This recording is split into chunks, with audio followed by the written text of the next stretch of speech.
You're 22 years old, 8 months pregnant, standing in your childhood bedroom while your own parents look you dead in the eye and say, "Don't expect any help from us. This is not our problem." I'm Avery Thompson, and that moment changed everything. But here's what they didn't know. That smile I gave them wasn't defeat. It was determination. And what happened next? Well, let me take you back to where it all began. Before we jump back in, tell us where you're tuning in from, and if this story touches you, make sure you're subscribed, because tomorrow I've saved something extra special for you. 6 months earlier, my life looked nothing like it does today. I was a college junior at Northwestern University in Chicago, majoring in graphic design, with dreams bigger than the cramped studio apartment I shared with my roommate Jessica. My parents, Robert and Linda Thompson, owned a successful accounting firm back in my hometown of Cedar Rapids, Iowa. To everyone looking from the outside, we were the picture-perfect middle-class American family. But perfect families don't exist, do they? My relationship with my parents had always been complicated. They were the type of people who believed success came through rigid planning and following predetermined paths. Dad would often say, "Avery, life rewards those who color inside the lines," usually while reviewing my report cards or critiquing my creative projects. Mom was more subtle in her control, using phrases like, "We just want what's best for you, sweetheart," whenever I dared to deviate from their vision of my future. Their vision was crystal clear. Graduate with honors, land a corporate design job at a Fortune 500 company, marry someone from a good family, preferably with a business or law degree, and produce grandchildren on a timeline that wouldn't interfere with their social calendar. They had it all mapped out, complete with the suburban house with the white picket fence and the annual family vacations to predictable destinations. I played along for years because it was easier than fighting. The conflict drained me, and honestly, I wasn't sure what I wanted. Beyond knowing their plan didn't feel like mine. I threw myself into my studies and freelance design work, finding solace in creating visual stories for small businesses and local nonprofits.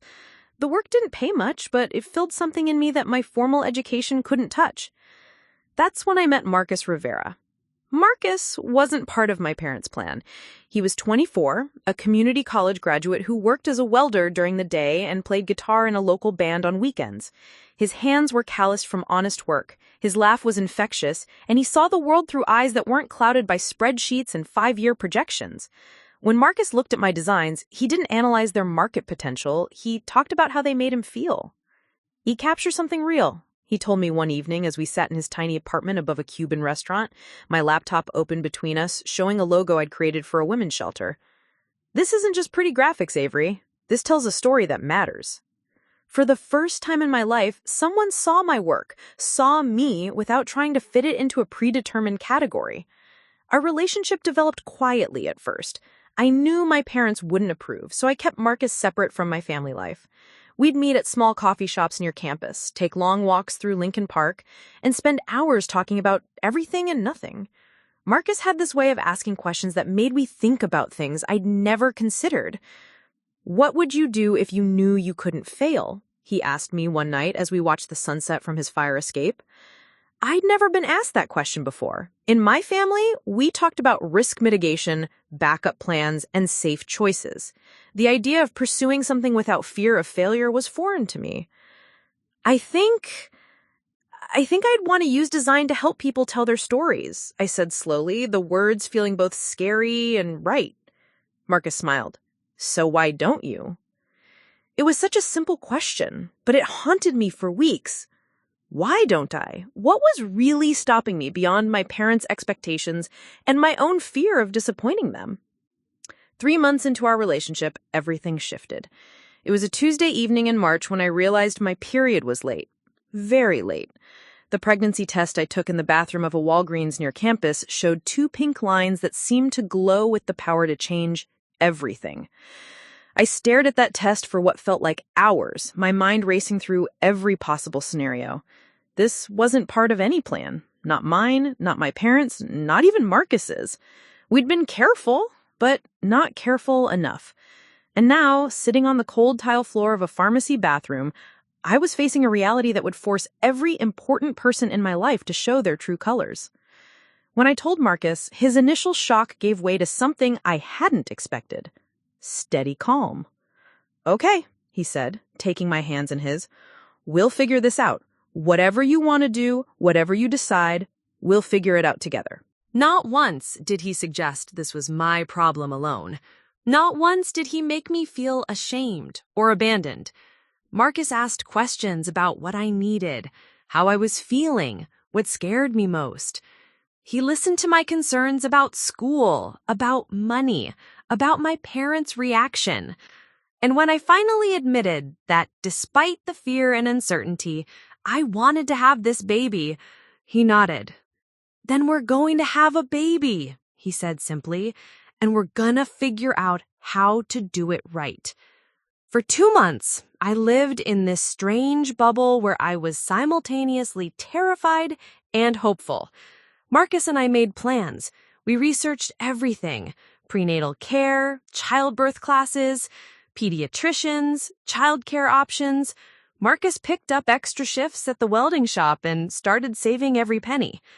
I continued my classes and freelance work, knowing I'd need to accelerate both to build some financial stability. We found a slightly larger apartment in a safer neighborhood. It wasn't much, just a 1-bedroom with a small living room that we could convert into a nursery, but it was ours.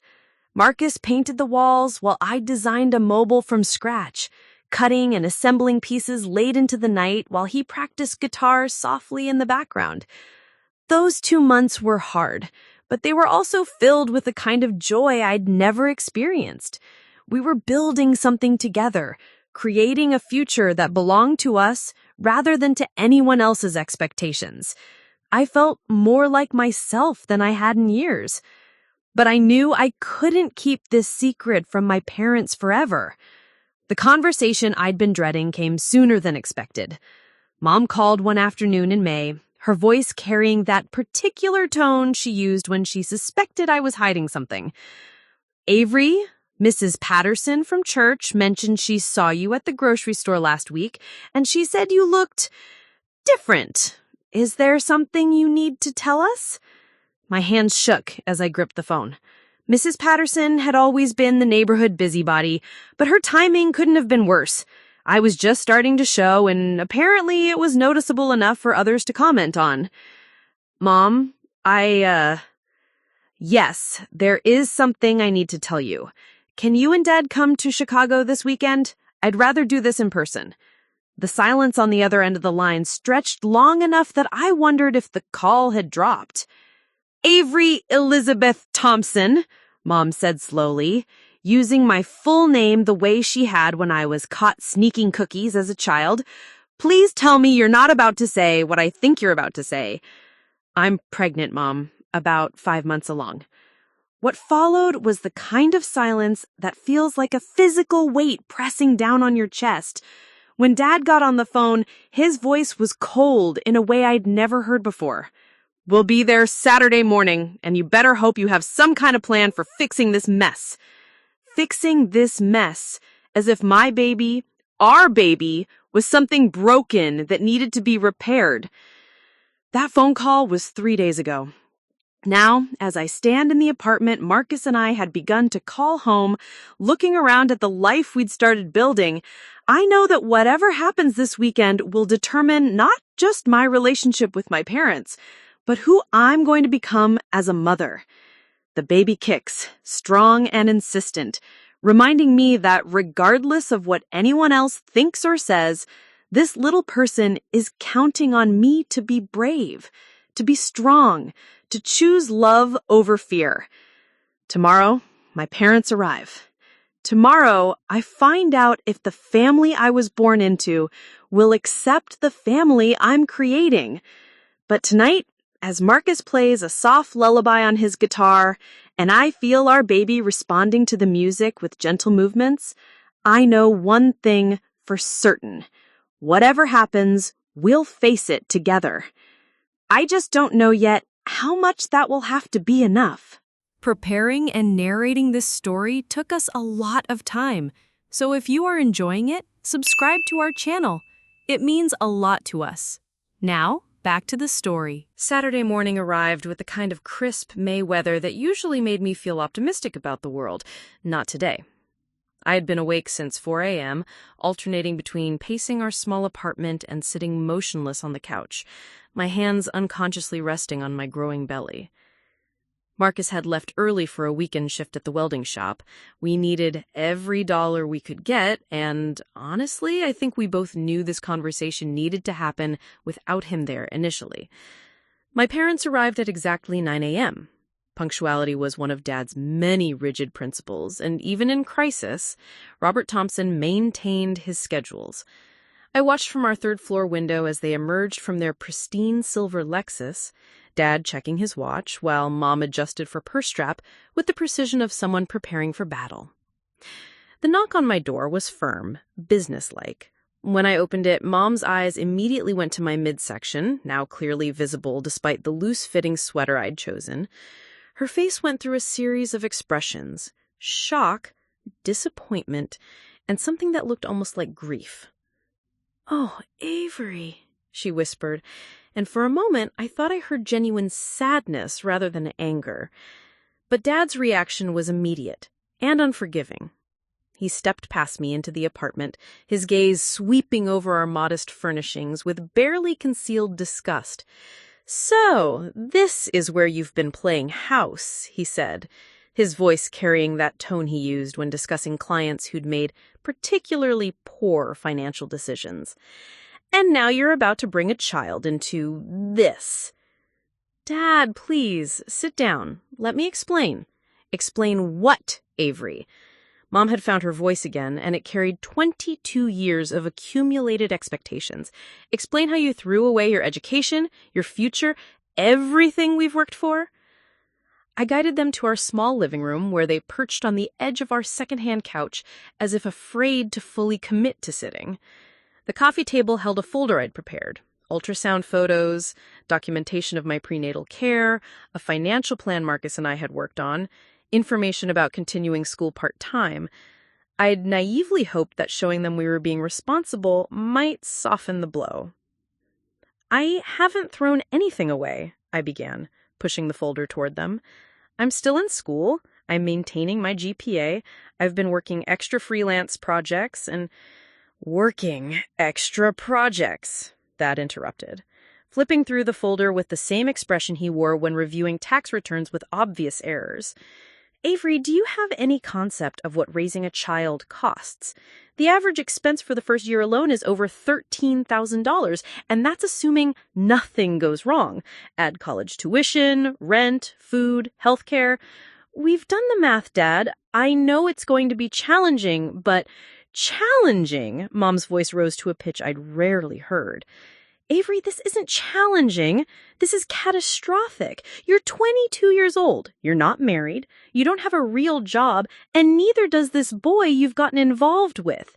His name is Marcus, and he works full-time. He's actually working right now as a welder." Dad said the word like it tasted bitter.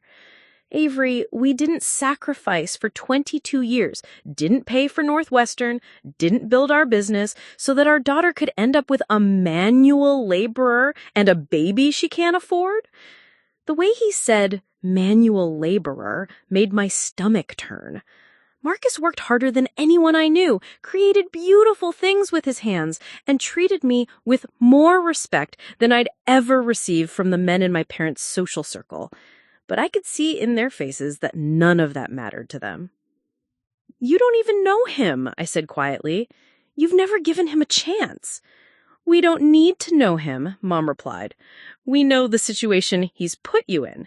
"He didn't put me anywhere. We made this decision together." "Decision." Dad stood up abruptly, beginning to pace our small living room. "You call an unplanned pregnancy a decision?" "I call choosing to keep the baby a decision, and it's my decision to make." The silence that followed felt dangerous. Dad stopped pacing and stared at me with an expression I'd never seen before. Not just disappointment, but something closer to disgust. "You're right," he said slowly. "It is your decision, just like it'll be your responsibility. Don't expect any help from us. This is not our problem." Mom flinched at his words, but she didn't contradict him. Instead, she pulled out her purse and pulled out a business card. "There's still time," she said, her voice barely above a whisper. "Dr. Morrison is a family friend. He's discreet, and he's helped other families handle situations like this." I stared at the card in her outstretched hand, understanding dawning slowly. "You want me to have an abortion? At 5 months?" "We want you to fix this before it ruins your life," Dad said bluntly. "Before it ruins our family's reputation. Do you have any idea what people will say when they find out our unmarried daughter got knocked up by some nobody?" Their words hit me like physical blows. I'd expected disappointment, maybe anger, but not this cold calculation. Not this complete dismissal of the baby, their grandchild, as nothing more than an inconvenience to be eliminated. "I'm not having an abortion," I said, my voice steadier than I felt. "I'm 5 months pregnant. I can feel the baby moving. This is a person, not a problem to be solved." Mom's face crumpled slightly. "Avery, honey, you don't understand what you're giving up. Your education, your career prospects, your chance at a good marriage." "I understand perfectly. I'm giving up the life you planned for me to build the life I want." "The life you want?" Dad's voice was incredulous. "You want to struggle? You want to be exhausted and poor and watching your friends move ahead while you're stuck changing diapers?" "I want to love my child. I want to be with someone who loves and respects me. I want to use my talents to make a difference instead of just making money for people who already have too much." Dad shook his head slowly, as if he were a disappointing business investment he needed to write off. "Then you're on your own. Don't call us when this fantasy falls apart. Don't come running home when you realize that love doesn't pay rent or buy groceries or cover medical bills." "Robert," Mom said quietly, the first sign of dissent she'd shown. "Now, Linda, she's made her choice. She wants to be an adult and make adult decisions. Fine. But adults don't get bailed out by their parents when those decisions go wrong." He moved toward the door, then paused and turned back to me. "There's one more thing you need to understand, Avery. This doesn't just affect you. Your mother and I have worked our entire lives to build our reputation in Cedar Rapids. We belong to the country club, the Rotary Club. I'm on the board of the Chamber of Commerce. What do you think happens to all of that when people find out our daughter is an unwed mother?" "I don't know, Dad. Maybe people will mind their own business?" "People always mind other people's business, and I won't have our family name dragged through the mud because you couldn't keep your legs shut." The cruelty of his words hit me like a slap. Mom gasped, but she still didn't defend me. Instead, she stood and moved toward the door, her movements mechanical.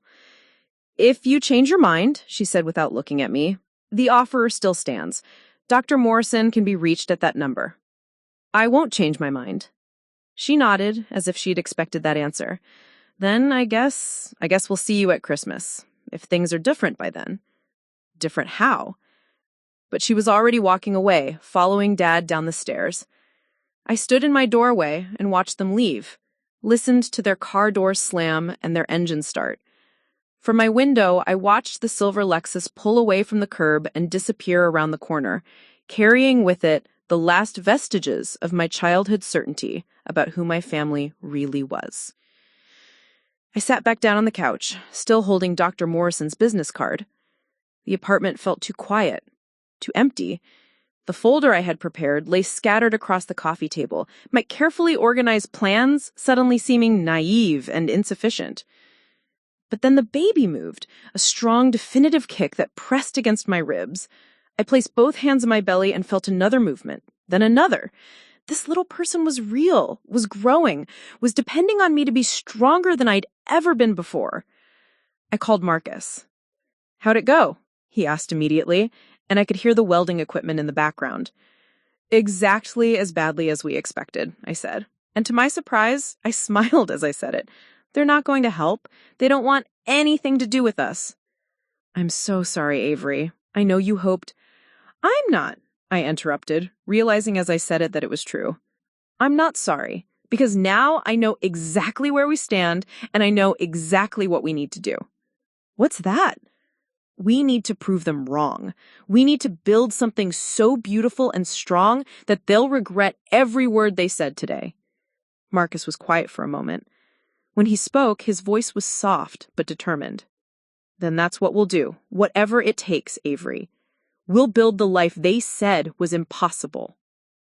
After we hung up, I stood at the window for a long time, watching the neighborhood come to life around me. Families were emerging for Saturday errands, children playing on the sidewalks, couples walking dogs. Normal life continuing while my world had just shifted on its axis. But as I stood there, one hand on my belly and Dr. Morrison's business card in the trash where it belonged, I felt something I hadn't expected. Relief. The pretending was over. The careful balancing act between their expectations and my reality was finished. For the first time in my life, I was completely free to choose my own path. And I was choosing love. Choosing this baby, choosing Marcus, choosing the uncertain but authentic future we were building together. Tomorrow, the real work would begin. The week following my parents' visit passed in a strange haze of productivity and panic. During the day, I threw myself into my remaining coursework with an intensity that surprised my professors. At night, Marcus and I spread financial documents across our kitchen table, calculator in hand, trying to make numbers work that seemed determined not to cooperate.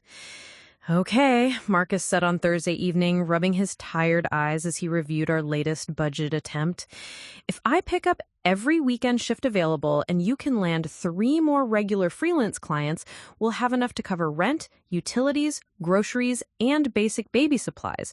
But that doesn't include healthcare costs after the baby comes, or childcare if you want to finish school. I stared at the columns of figures, each number representing a choice we'd have to make. The reality of our situation was becoming clearer every day. We were about to become parents with almost no financial safety net, no family support, and dreams that suddenly seemed impossibly expensive. What if I took a semester off? I suggested, though the words felt like swallowing glass. I could work full-time until the baby's older, then go back to school. Marcus shook his head immediately. We're not doing that. Your education is too important. There has to be another way. But as the days passed, I began to wonder if Marcus's optimism was just wishful thinking. The apartment that had felt cozy and promising a week ago now seemed cramped and inadequate. The noise from the street kept me awake at night, and I found myself wondering how a crying baby would add to the chaos. Our neighbors played music until well past midnight. The building's elevator broke down twice in 1 week, and when I mentioned to our landlord that the heat wasn't working properly, he suggested we wear more sweaters. This was the environment where I was planning to bring my child? The doubt reached a breaking point on Friday afternoon when I had my monthly prenatal appointment. Dr. Sarah Chen had been my obstetrician since I'd first confirmed my pregnancy, and she'd always been straightforward but encouraging. Today, however, her expression was concerned as she reviewed my last test results. Avery, your blood pressure is elevated and you've lost weight since your last visit. Are you eating regularly? The honest answer was that I'd been so stressed about money that I'd been skipping meals, trying to stretch our grocery budget. But admitting that felt like confessing I was already failing as a mother. I've been busy with school and work, I said evasively. Dr. Chen set down my chart and gave me the kind of look that suggested she wasn't buying my excuse. Stress can have serious implications for both you and the baby, especially this late in your pregnancy. Is there something going on that you want to talk about? And suddenly, sitting there in that sterile examination room with my belly exposed and my blood pressure cuff still attached, everything came pouring out. I told her about my parents' visit, about the financial pressure, about the fear that kept me awake at night wondering if I was making a terrible mistake. Dr. Chen listened without interrupting, occasionally nodding or making small notes. When she finished, she was quiet for a long moment. Avery, I've been practicing obstetrics for 15 years, and I've seen women in every possible situation bring healthy babies into this world. I've also seen women with every advantage struggle with motherhood. The difference isn't money or family support, though those things certainly help. The difference is determination and adaptability. But what if determination isn't enough? What if I can't provide what my baby needs? What do you think your baby needs most? The question caught me off guard. I'd been so focused on practical concerns, cribs and car seats and college funds, that I hadn't considered the broader answer. Love, I said finally. Security.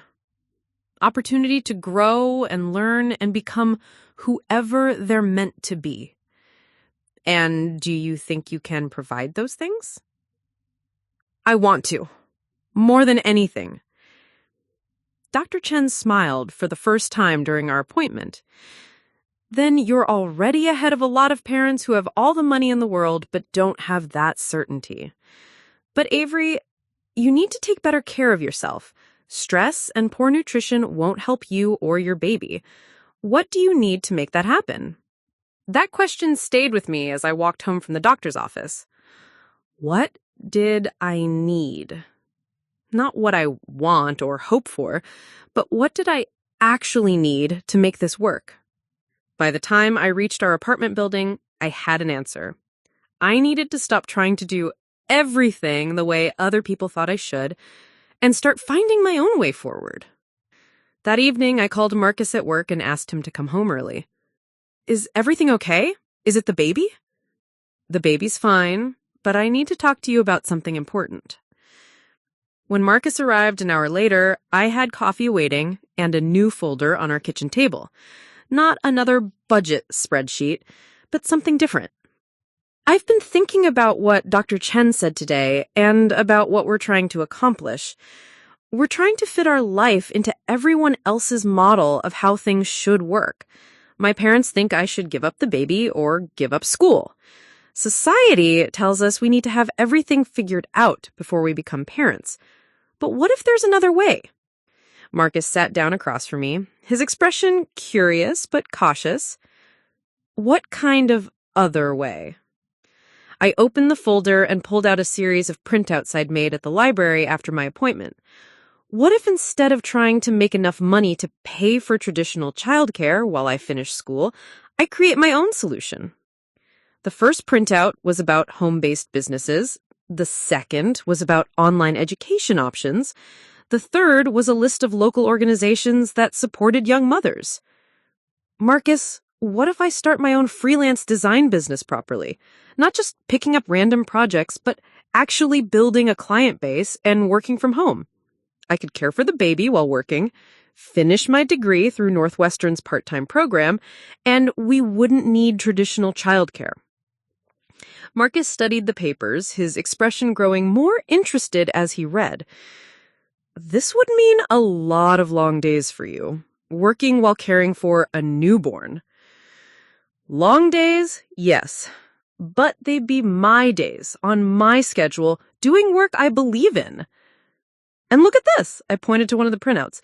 There's a whole network of mom entrepreneurs in Chicago, women who've built successful businesses while raising children.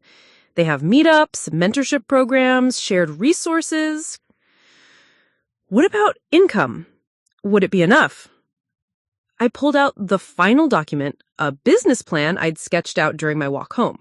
It wasn't perfect, but it was a start. If I can land just 5 regular clients to start, paying moderate monthly retainers for ongoing design work, that covers our basic expenses.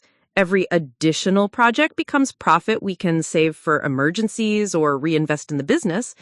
And as the baby gets older and I have more time, I can take on bigger projects, maybe even hire other designers. Marcus was quiet, processing everything I had presented. Finally, he looked up at me with an expression I'd never seen before. Not just love or support, but genuine admiration. You want to prove them wrong by succeeding completely on your own terms. I want to prove that their way isn't the only way, that love and creativity and hard work can build something just as valuable as their country club memberships and social status. It's risky, Avery. Really risky. If it doesn't work,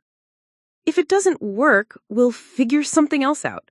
But Marcus, I'd rather try and fail doing something I believe in than succeed at living someone else's life.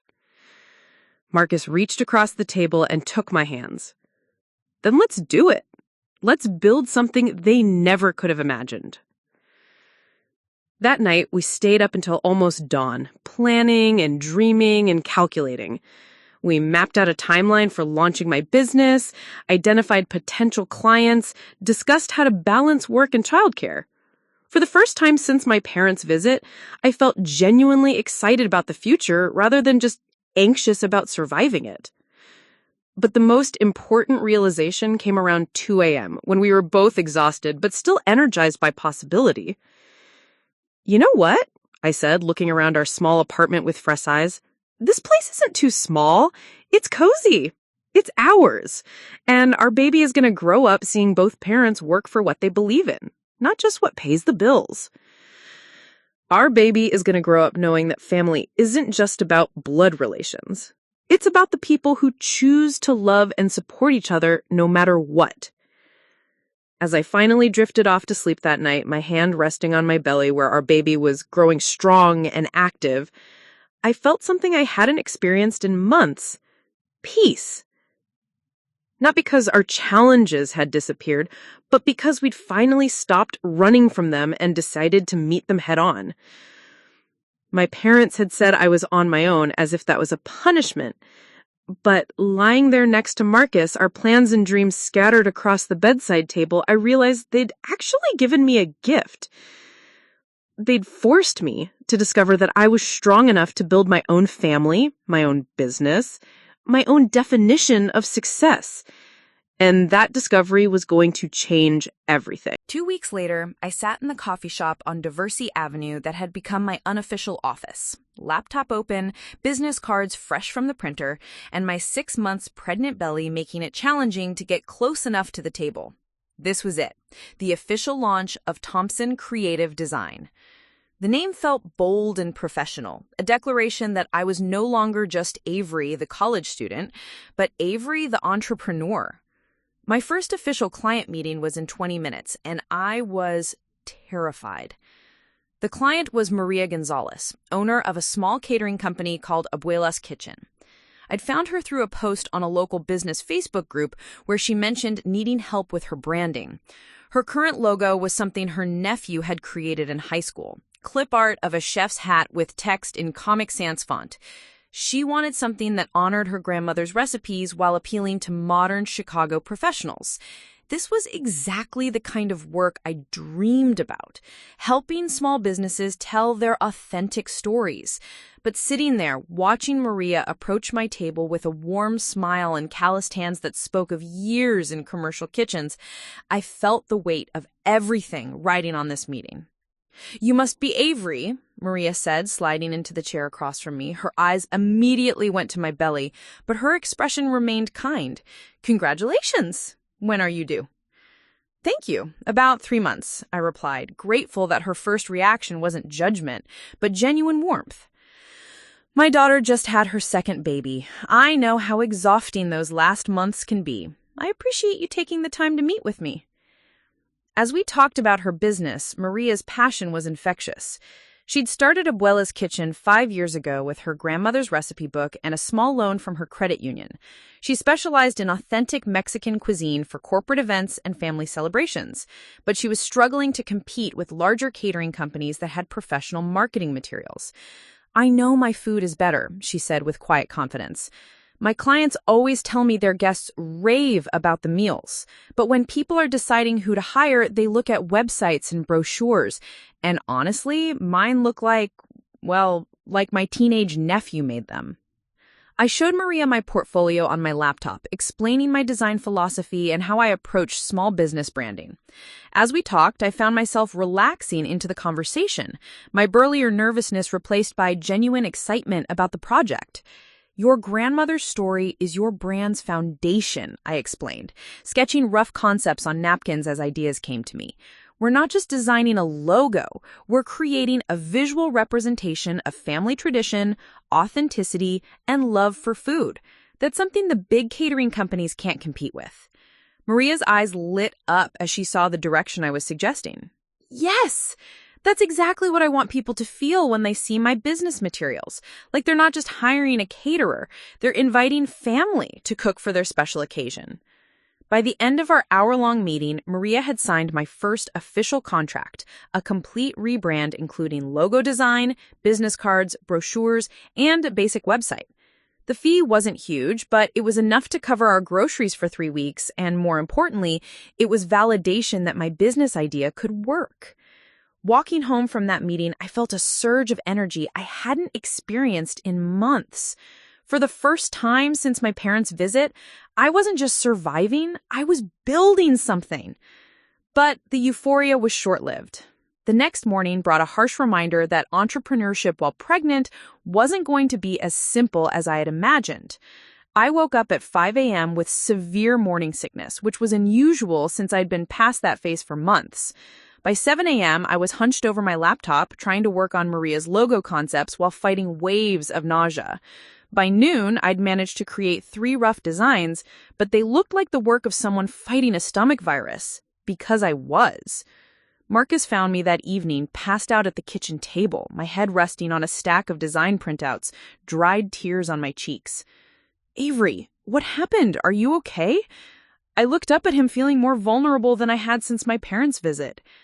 I don't think I can do this, Marcus. I spent the entire day feeling sick, barely got any work done, and I have 4 more client meetings scheduled this week. What if I can't handle the workload? What if the stress is bad for the baby? Marcus sat down next to me and gently moved the papers aside. Tell me about yesterday, about your meeting with Maria. Despite my exhaustion, I found myself smiling as I recounted the conversation, Maria's enthusiasm, and the contract I'd signed. As I talked, Marcus's expression grew more animated. Avery, do you hear yourself? You're not describing someone who can't handle this. You're describing someone who just launched a successful business. One bad day doesn't erase that. But what if there are more bad days? What if... Then we adjust. Maybe you don't schedule meetings on days when you're not feeling well. Maybe we set up a workspace in the bedroom so you can work from bed if needed. Maybe we ask Dr. Chen about safe medications for nausea, but we don't quit because of one difficult day. That conversation led to the first major adaptation of my business plan. Instead of trying to maintain a traditional 9-to-5 schedule, I restructured everything around my energy levels and physical needs. Client meetings were scheduled for mornings when I typically felt better. I batch-worked design projects during my most productive hours and used lower energy periods for administrative tasks and client communication. The system wasn't perfect, but it worked. Over the next month, I landed 4 more clients: a yoga studio that needed a calming, spiritual brand identity, a local bookstore that wanted to modernize their image while maintaining their cozy intellectual atmosphere, a food truck specializing in gourmet grilled cheese that needed everything from logo to social media graphics, and a nonprofit that provided job training for formerly incarcerated individuals. Each project taught me something new. Not just about design, but about business, about my own capabilities, and about the kind of work that energized rather than drained me. The nonprofit project, in particular, opened my eyes to how design could be a tool for social change, not just commerce. We want people to see possibility when they look at our materials, explained Director James Washington during our initial meeting. Too many organizations that serve our population use imagery that reinforces stereotypes, sad faces, institutional colors, messaging about problems rather than solutions. We want to show transformation, hope, success. Working on that project, I found myself staying up late not because I had to, but because I was genuinely excited about the creative challenges. I designed materials that featured real program graduates in professional settings, used bold, optimistic colors, and crafted messaging that focused on potential rather than past mistakes. The night I finished that project, I sat back in my desk chair, a secondhand office chair Marcus had found at a garage sale and reupholstered for me, and realized something profound had shifted. I wasn't just working to pay bills anymore. I was using my talents to help people tell stories that needed to be heard, to build brands that could change lives, to create visual communications that opened doors instead of closing them. "You look happy," Marcus observed, emerging from the kitchen with 2 cups of decaf coffee. I am happy. Genuinely, surprisingly happy. Even with everything that's happening, the baby coming, money still being tight, your parents. I considered his question seriously. Yes, we were still living paycheck to paycheck. Yes, I was exhausted more often than not. Yes, the future remained uncertain in a dozen different ways. Especially with everything that's happening, I said finally. For the first time in my life, I'm not trying to live up to someone else's definition of success. I'm creating my own. That weekend, I reached out to 3 other young mothers I'd met through the entrepreneur network Dr. Chen had mentioned. We arranged to meet at a family-friendly cafe in Logan Square, bringing our laptops and kids' toys in equal measure. Sarah was a photographer who specialized in newborn portraits and had started her business when her daughter was 6 months old. Jennifer ran a meal prep service for busy professionals and worked around her toddler's nap schedule. Carmen had launched a bilingual tutoring service that she operated entirely online while her twin boys played nearby. "The first year is the hardest," Sarah told me as her 2-year-old colored quietly at the table next to us. "But it's also when you figure out what really works and what doesn't, and you learn that you're capable of much more than you thought. The key is not trying to do everything the way other people do it," added Jennifer. "Traditional business advice assumes you have traditional circumstances. We don't, so we have to be more creative." That afternoon, surrounded by women who were successfully building businesses while raising children, I felt the last of my doubt dissolve. This wasn't just possible, it was happening all around me. When I got home that evening, I found Marcus assembling a crib in what used to be our storage room. He'd spent the day transforming the space into a nursery, painting the walls a soft yellow and installing shelves for books and toys. "I know we said we'd wait until next month to set this up, but I was thinking about what you said about creating your own definition of success. This is part of that, right? Creating a home that works for our family?" Looking at the nursery, small but thoughtfully designed, filled with love instead of expensive furniture, I realized he was absolutely right. We were building something that couldn't be measured by my parents' standards or society's expectations. We were building a life that was entirely, authentically ours. At 37 weeks pregnant, I thought I had everything under control. My business was thriving with 8 regular clients. Marcus had been promoted to senior welder with a small but meaningful raise, and we'd even managed to save $3,000 in our emergency fund. The nursery was ready, the hospital bag was packed, and I'd finished the last major project deadlines with 2 weeks to spare before my due date. I should have known that life was about to remind me that control is mostly an illusion. It started on a Tuesday morning in early August when I woke up to find our apartment flooded. A pipe had burst in the unit above us sometime during the night, sending water cascading through our ceiling and onto everything we owned. I stood in our living room, 8 months pregnant, watching my laptop drip onto the warped hardwood floors while our landlord, Mr. Petrov, assessed the damage with all the urgency of someone examining day-old bread. "This will take weeks to fix properly," he announced, stepping over the soggy remains of our couch. "You'll need to find somewhere else to stay." "Weeks?" Marcus's voice was tight with controlled panic. "We have a baby coming in less than a month. We can't just move out for weeks." Mr. Petrov shrugged with the casual indifference of someone who'd never worried about where he'd sleep that night. "Insurance will cover a hotel for 3 days. After that, not my problem." Not his problem. Those words again, echoing my parents' dismissal from months earlier. By noon, we'd salvaged what we could from the water damage.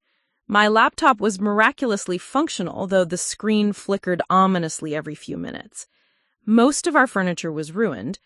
The nursery, which Marcus had painted so carefully just weeks before, looked like a disaster zone with peeling paint and buckled floors. But the real crisis began that afternoon when I opened my email. Avery, I'm so sorry, but we need to terminate our contract immediately. Our company is restructuring and all external vendors are being let go. We'll pay you for work completed, but we won't need the website project finished. Best of luck to you. Jennifer Martinez, HR Director, Midwest Marketing Solutions. Midwest Marketing Solutions was my biggest client, accounting for nearly 40% of my monthly income. The website project they were canceling represented 2 months of work and $4,500 in revenue I'd been counting on. I stared at the email, my hands shaking slightly, then checked my other messages. There was another cancellation from the yoga studio, the owner was moving to California and closing the business, and a payment delay notice from the food truck client. They'd had a slow month and needed to push their payment back by 3 weeks. In the span of one day, I'd lost our home, had thousands of dollars in possessions destroyed, and watched my business income drop by over 60%. Marcus found me that evening sitting on the hotel bed, surrounded by printouts of our financial situation, my calculator displaying numbers that no amount of creative math could make work. "How bad is it?" he asked quietly, sitting down beside me. "Bad. Really bad." I showed him the calculations. Even with insurance covering some of the furniture replacement, we're looking at having to spend most of our emergency fund just to set up a new place. And with these client cancellations, we won't have enough income to cover first month's rent, security deposit, and living expenses. He studied the numbers, his expression growing more concerned with each figure. "What about your other clients?" "They're smaller projects. The nonprofit can't afford to pay more than they already are. Maria's catering business is seasonal, and we're heading into her slow period. The bookstore is barely breaking even themselves." We sat in silence, the weight of our situation settling between us like a third presence in the cramped hotel room.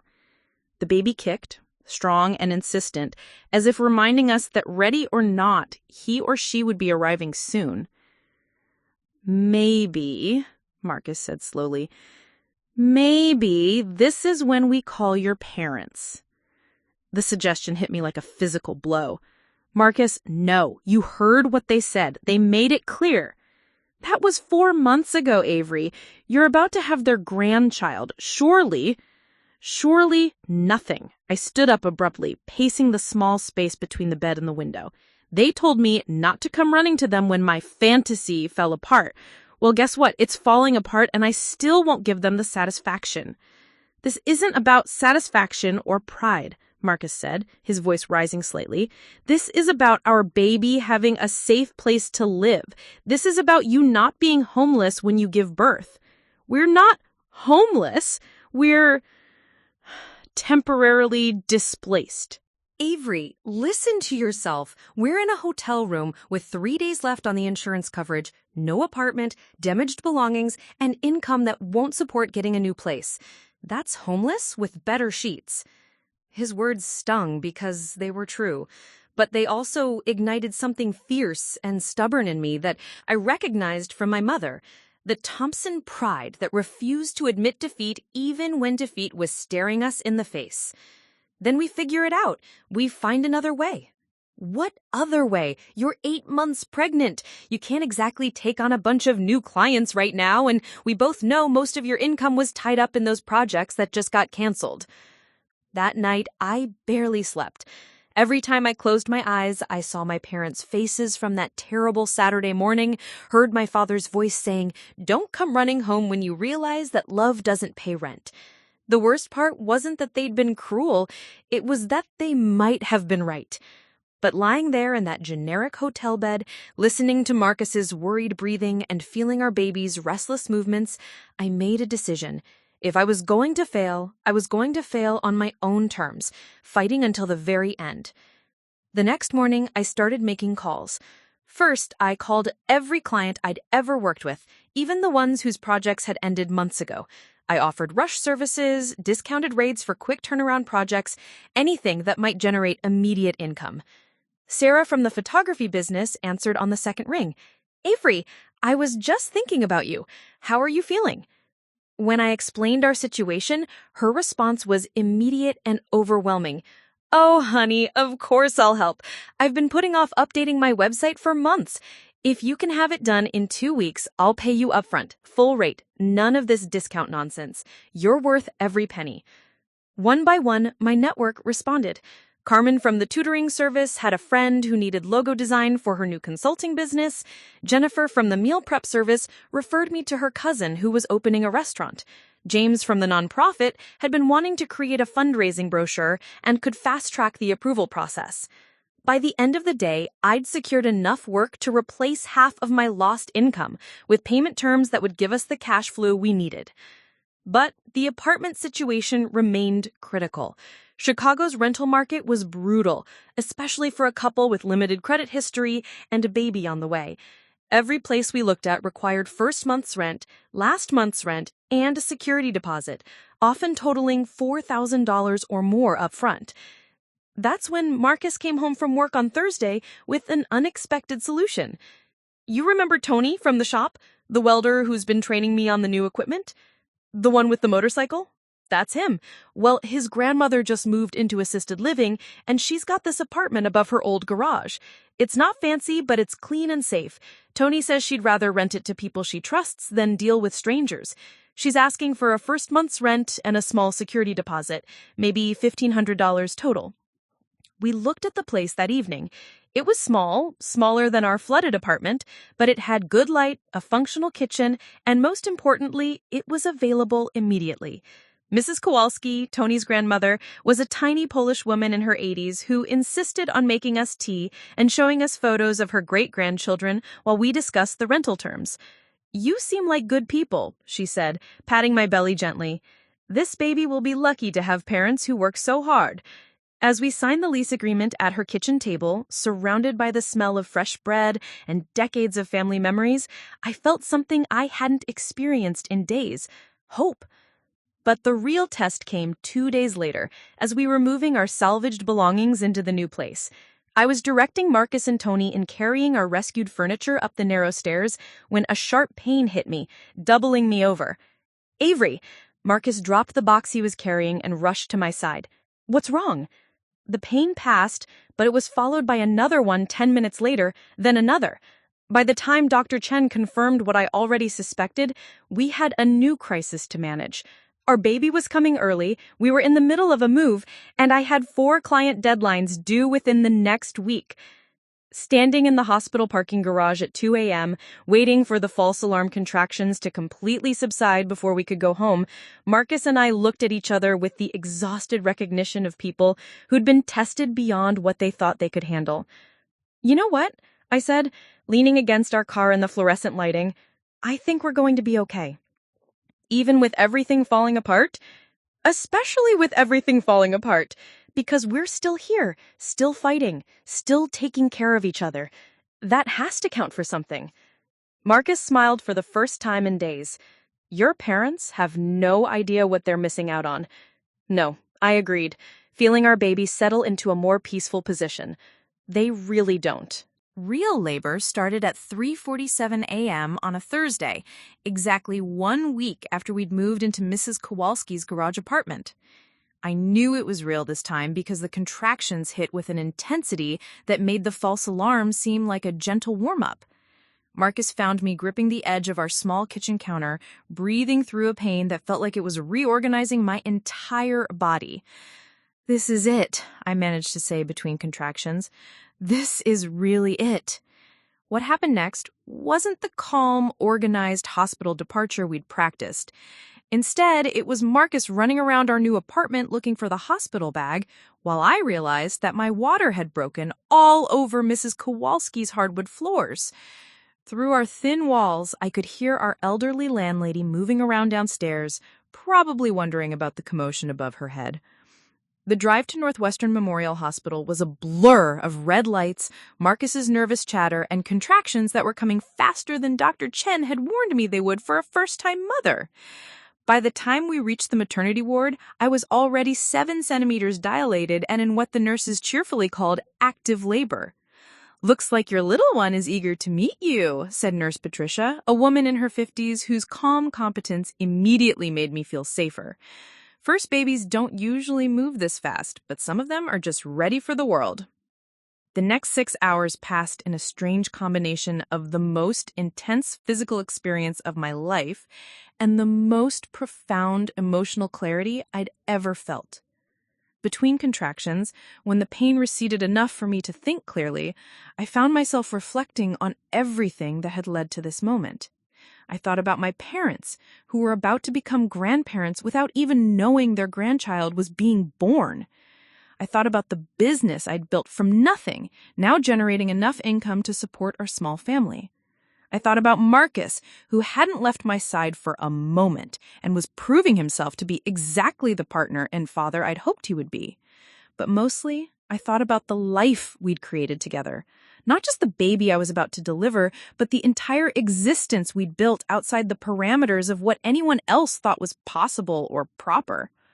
At 9:23 a.m., after one final push that felt like it required every ounce of strength I possessed, our daughter entered the world. She was tiny, but perfect, with a full head of dark hair and Marcus's deep brown eyes. The moment Dr. Chen placed her on my chest, everything else, the pain, the fear, the months of uncertainty, faded into insignificance. "She's beautiful," Marcus whispered, tears streaming down his face as he gently touched her tiny hand. "Avery, she's absolutely perfect." We named her Elena Sophia Rivera Thompson.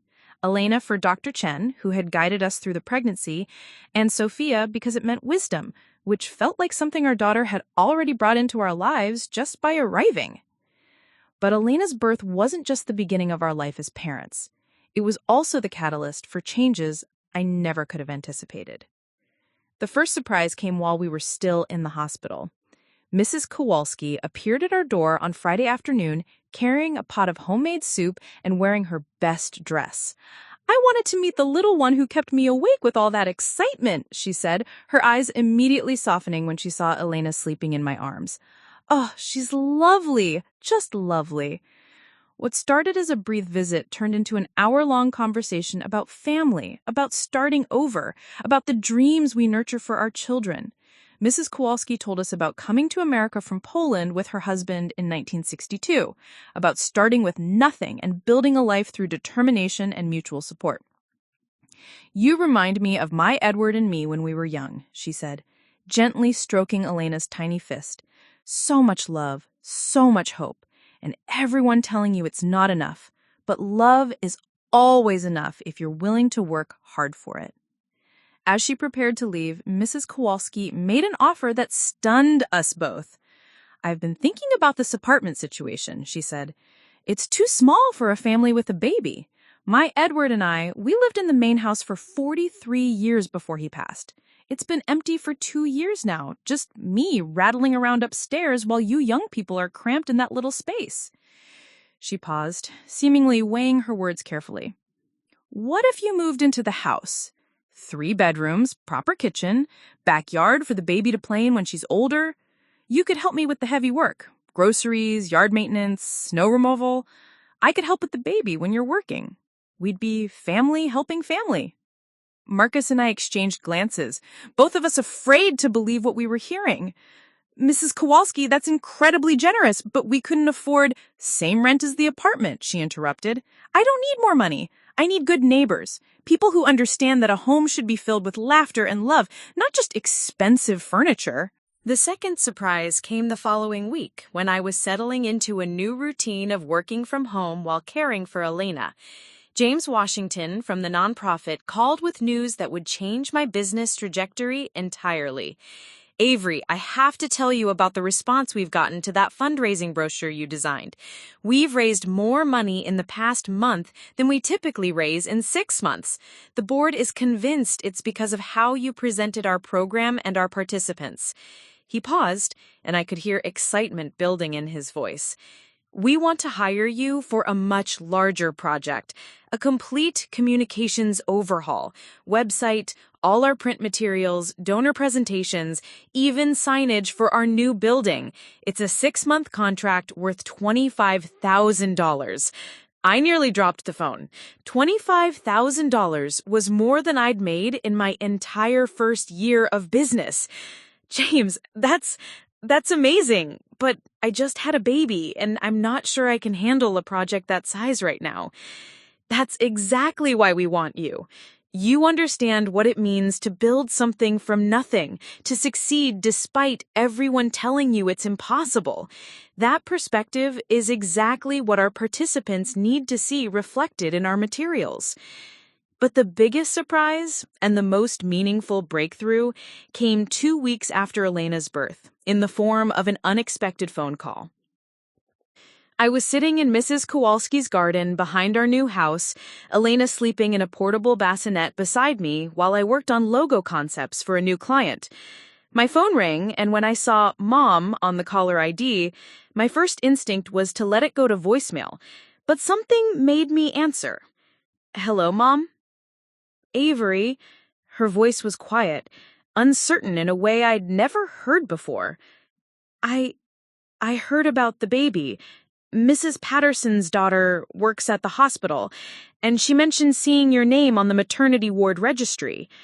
I waited, not sure what to say or what she was hoping to hear. "Is she healthy, the baby?" "She's perfect. Her name is Elena Sophia." "Elena," Mom repeated softly. "That's beautiful." Another long pause, filled with months of hurt and misunderstanding. "Avery, I know what your father said.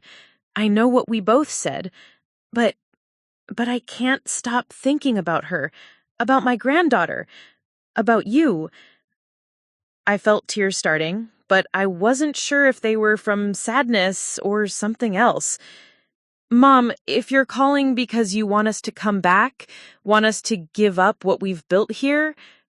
No, that's not... I'm calling because I was wrong. Because we were wrong. About you, about Marcus, about what you were capable of." She took a shaky breath before continuing.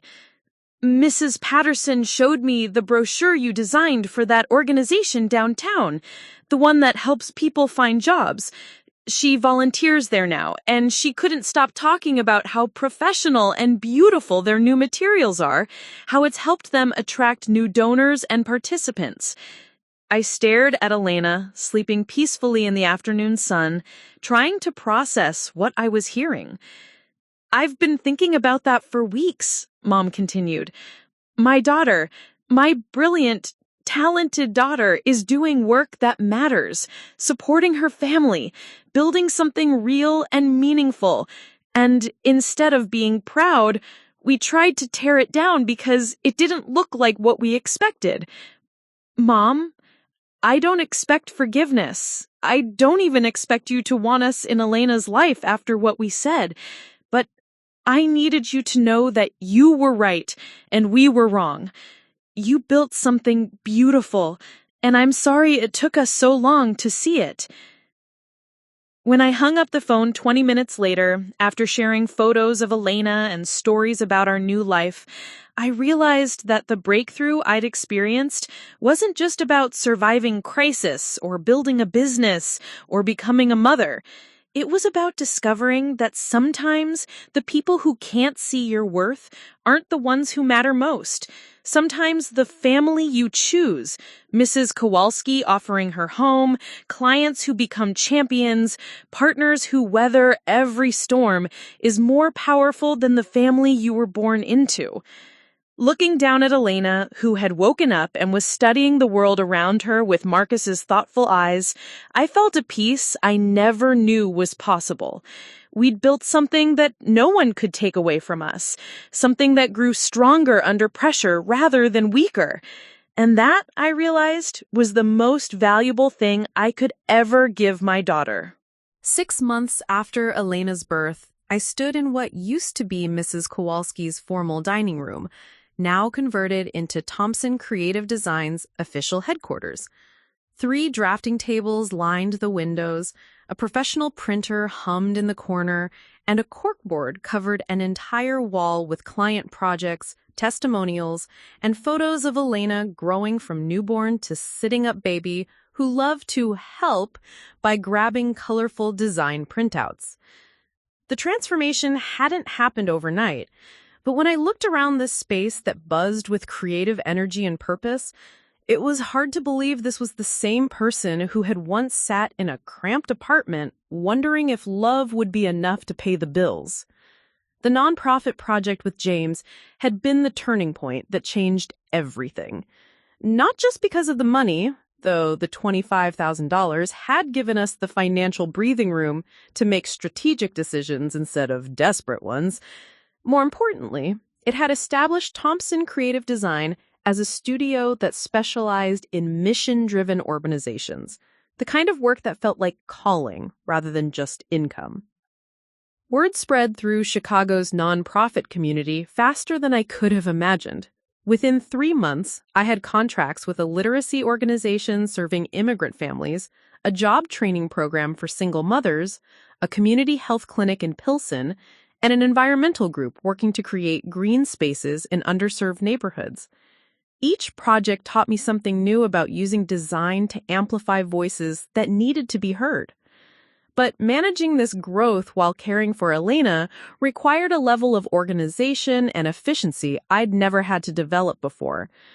That's where Mrs. Kowalski became not just our landlady and friend, but an integral part of our family business.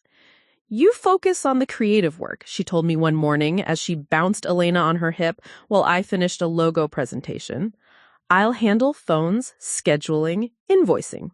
In Poland, I kept books from my husband's construction business for 30 years. These computer programs aren't so different from ledger books." What started as occasional help evolved into a formal partnership. Mrs. Kowalski became Thompson Creative Design's office manager, handling all the administrative tasks that had been steering time from my design work. More importantly, she became Elena's daytime caregiver, creating a multi-generational household that worked better than any traditional childcare arrangement we could have afforded. "This is how families used to work," she explained to me one evening as we watched Elena take her first wobbly steps across the living room. Grandparents, parents, children, all together, everyone contributing what they do best. Your Elena gets love and attention all day, you get to build your business, and I get to feel useful again. Everyone wins. The business growth also meant I could finally offer Marcus something he'd never asked for but deserved, the chance to pursue his own dreams. In November, when Thompson Creative Design's monthly revenue hit $15,000 for the first time, I approached him with a proposal. "What if you went back to school?" I asked one evening as we cleaned up dinner dishes while Elena played in her high chair. "Community college has a great engineering program, and you could do it part-time while still working. We can afford it now. And you've always talked about wanting to design and build things instead of just welding other people's designs." Marcus stopped washing dishes and turned to look at me with an expression I couldn't quite read. "Avery, that would take 3 years minimum. Are you sure?" "I'm sure that you supported my dreams when we had nothing. Now we have something, and I want to support yours." The conversation that followed reminded me why I'd fallen in love with him in the first place. Marcus didn't just accept my offer, he turned it into a plan that would benefit both of us. He would study mechanical engineering with a focus on sustainable design, eventually positioning himself to work with my nonprofit clients on projects that required both creative vision and technical expertise. "We could be like a full-service impact studio," he said, getting excited as the idea took shape.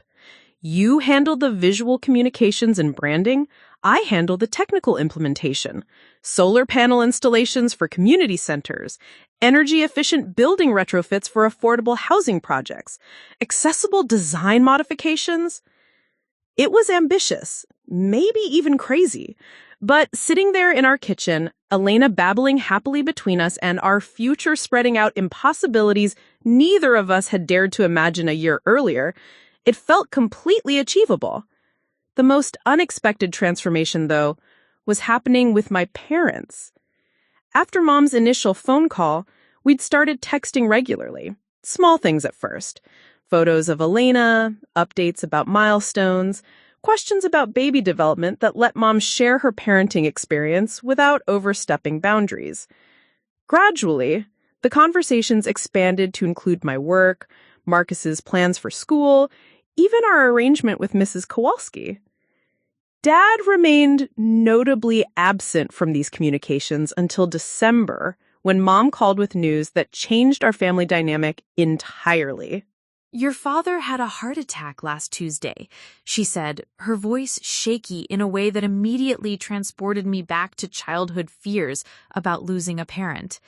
"He's going to be fine, but it was serious enough to require surgery, and it's given him a lot of time to think." "Mom, why didn't you call sooner? I would have—" "He didn't want me to call until he was ready to talk to you himself. He's been doing a lot of reflecting about priorities, about the things he said, about what really matters." The conversation I had with Dad the following week was unlike any we'd ever shared. Lying in his hospital bed, connected to monitors that beeped softly in the background, Robert Thompson looked smaller and more vulnerable than I'd ever seen him. "I've been thinking about Elena," he said without preamble, his voice weaker than I remembered, but carrying a warmth that had been absent for months. "About what kind of grandfather I want to be, about what kind of father I've actually been." I waited, not sure how to respond or where this conversation was heading. "I was wrong, Avery, not just about your situation, but about what success looks like, about what matters in life. You built something meaningful, something that helps people and supports your family. That's more than most people with fancy degrees and corporate jobs ever accomplish." "Dad, let me finish," he said, holding up a hand that looked frailer than it should for a man in his 50s. "I want to know my granddaughter. I want to be part of her life if you let me. And I want to support what you and Marcus are building, not because I have to, but because I'm proud of what you've accomplished." The offer he made next stunned me into silence. "Your mother and I have been talking about selling the business. We're tired, Avery, and this heart attack reminded us that we won't be around forever. We want to travel, spend time with family, maybe volunteer somewhere that makes a difference." He paused, studying my face carefully before answering. "What if we invested in your business instead? Not as a loan or charity, but as partners. You need capital to grow. We need a meaningful way to use the money from selling the firm. We could help you expand into other markets, maybe even franchise the model to other cities." The irony wasn't lost on me. The parents who had dismissed my fantasy of building a creative business were now offering to help me scale it into something bigger than I'd ever imagined possible. But the real transformation came at Christmas, when my parents finally met Elena and saw our life firsthand. Dad arrived carrying a wooden toy chest he'd made himself, the first time I'd seen him create something with his hands in years. Mom came loaded with homemade baby food and an offer to teach me the family recipes Elena would grow up eating. They spent hours in Mrs. Kowalski's kitchen, sharing stories and laughter, while Elena charmed everyone by taking her first independent steps from Dad's arms to Mom's outstretched hands. "This is what I always wanted for you," Mom told me as we watched Marcus and Dad discussing engineering concepts while Elena played at their feet. "Not the specific details, but this. A home filled with love and purpose, work that matters, a partner who sees your worth." "Then why did it take so long for you to see it?" Mom considered the question seriously before answering. "Because I was scared. Scared that if you didn't follow the traditional path, you'd struggle the way I did when I was young. I forgot that struggle can also lead to strength, and that there's more than one way to build a good life." That evening, as we all sat around Mrs. Kowalski's dinner table, 5 adults and 1 baby, creating the kind of multi-generational gathering that had become our new normal, I realized we'd built something none of us could have planned or predicted. We'd created a family that worked not because it followed conventional rules, but because it was built on mutual respect, shared purpose, and the understanding that love shows up in actions, not just words. Looking around that table, watching Elena babble happily while surrounded by people who adored her, seeing the business plans and school applications scattered between the dinner plates, I felt a contentment I'd never known was possible. This was what success looked like when you built it on your own terms. Messier than a magazine spread, but infinitely more meaningful than any life we could have inherited from someone else's expectations. 2 years later, I stood at the podium of the Chicago Community Impact Awards ceremony, Elena sitting on my hip in her tiny navy dress, looking out at an audience of nonprofit leaders, social entrepreneurs, and community activists. Thompson Creative Design had just been awarded Small Business of the Year for our work supporting mission-driven organizations throughout the city. When I was 22 and 8 months pregnant, sitting in a flooded apartment with canceled contracts and nowhere to live, I never imagined I'd be standing here tonight, I began, adjusting the microphone while Elena waved at the audience, eliciting chuckles from the crowd. But that moment of complete uncertainty taught me something invaluable. Sometimes the best thing that can happen to you is having all your safe options taken away, because that's when you discover what you're truly capable of building.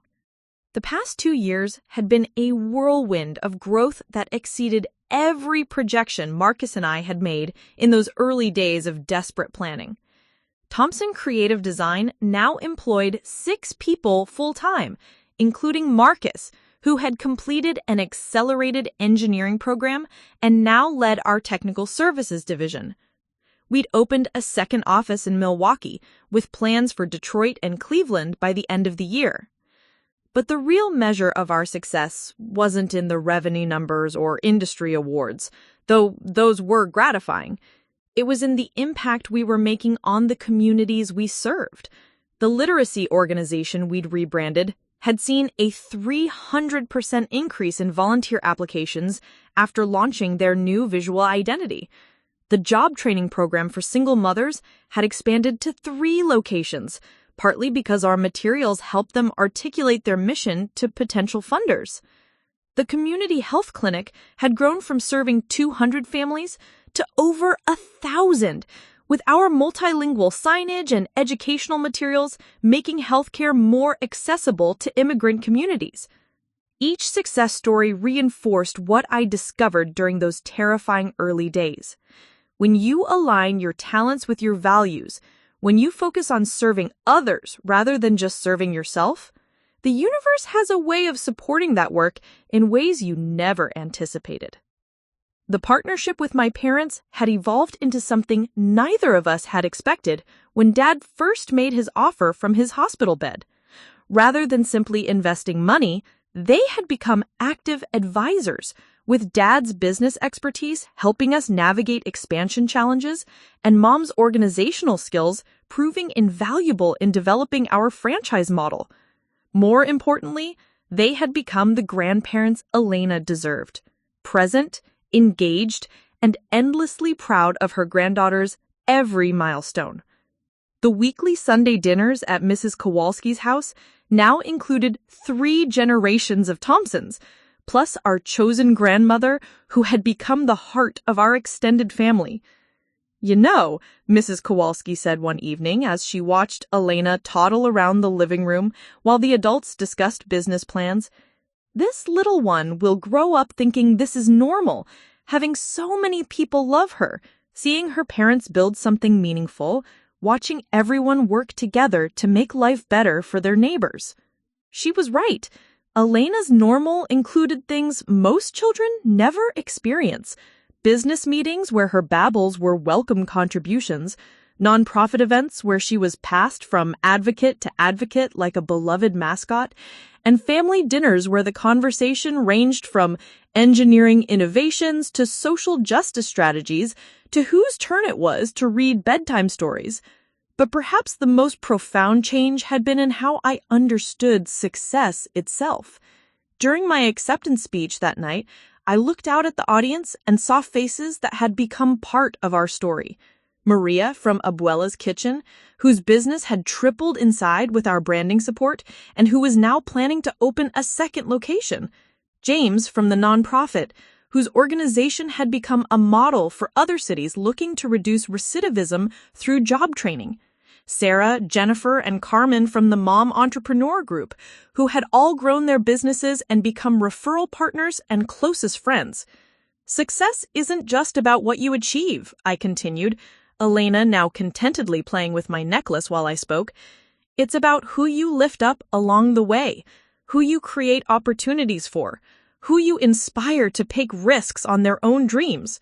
The businesses we've helped to grow, the nonprofits we've empowered to tell their stories more effectively, their success is our success because we're all part of the same community. After the ceremony, as we mingled with other award recipients, I overheard a conversation that brought the full circle of our journey into sharp focus. "That's Avery Thompson," one woman was saying to another. "She's the one who started her design business while she was pregnant with no money and no family support. Now look at what she's built." "How did she do it?" the second woman asked. "Same way any of us do it. One day at a time, with a lot of help from people who believed in what she was trying to accomplish." Later that evening, after Elena had fallen asleep in her car seat and we were driving home through the glittering lights of downtown Chicago, Marcus reached over and squeezed my hand. "Do you ever think about what would have happened if we'd made different choices? If you'd listened to your parents and—" He didn't finish the sentence, but I knew what he was asking. "Never," I said without hesitation. "Not for a single day. This life, this family, this work, it's exactly what I was supposed to build. Even the hard parts, especially the hard parts, led us here." We rode in comfortable silence for a while, Elena sleeping peacefully behind us, the city lights painting patterns on the windows of our car. "What's next?" Marcus asked as we pulled into our driveway where Mrs. Kowalski's house glowed warmly with the lights we'd left on. It was a question I'd been thinking about a lot lately. The business was thriving, our family was stable and happy, and we had opportunities ahead of us that once would have seemed impossible. But I'd learned that the most meaningful goals were the ones that extended beyond personal success. "I want to start a foundation," I said, the idea crystallizing as I spoke it aloud. "Something that provides grants and business support to other young parents who want to start mission-driven businesses. A way to make sure that the next person who finds themselves pregnant and abandoned by their family has more options than we did." Marcus smiled in the way that told me he'd been thinking along similar lines. "The Elena Sofia Foundation?" "The Elena Sofia Foundation," I confirmed, looking back at our daughter who would grow up in a world where we'd done everything possible to make sure other families like ours had the support they needed to thrive. As we carried our sleeping daughter into the house where Mrs. Kowalski had left soup warming in the slow cooker and fresh flowers on the kitchen table, I reflected on the journey that had brought us to this moment. 3 years ago, I had been a scared college student whose biggest fear was disappointing her parents. Tonight, I was an award-winning entrepreneur whose biggest fear was not doing enough to help other people build the lives they dreamed of. The transformation hadn't happened overnight, and it hadn't happened without struggle. There had been moments of doubt, financial stress, relationship challenges, and business setbacks that tested our resolve in ways I couldn't have anticipated. But there had also been moments of joy that I never could have imagined. Elena's first laugh during a client meeting, Marcus's face when he received his engineering degree, my parents holding their granddaughter for the first time, Mrs. Kowalski teaching Elena Polish lullabies, the thank you letters from organizations whose missions we'd helped amplify. Most importantly, there had been the gradual recognition that the life we'd built, unconventional, challenging, deeply meaningful, was more valuable than any existence we could have inherited from someone else's expectations. As I tucked Elena into her crib that night, she stirred briefly and looked up at me with eyes that held all the trust and possibility in the world. "You are going to build amazing things," I whispered to her in the darkened nursery, "and no one will ever be able to tell you that your dreams are impossible, because you'll know that love, determination, and hard work can create miracles." Elena smiled in her sleep, and I knew that whatever challenges lay ahead for our family, we had already given her the most important gift we could offer, the knowledge that she was worthy of love, capable of greatness, and surrounded by people who would support her dreams no matter how unconventional they might be. Standing there, in that quiet room, surrounded by the life we'd built from nothing more than hope and stubborn determination, I finally understood what my mother had meant all those months ago when she said she'd always wanted this for me. Not the specific details, but the feeling. The feeling of building something beautiful, meaningful, and entirely your own. The feeling of home. Up next, you've got 2 more standout stories right on your screen. If this one hits the mark, you won't want to pass these up. Just click and check them out. And don't forget to like, subscribe, and turn on the notification bell so you don't miss any upload from us.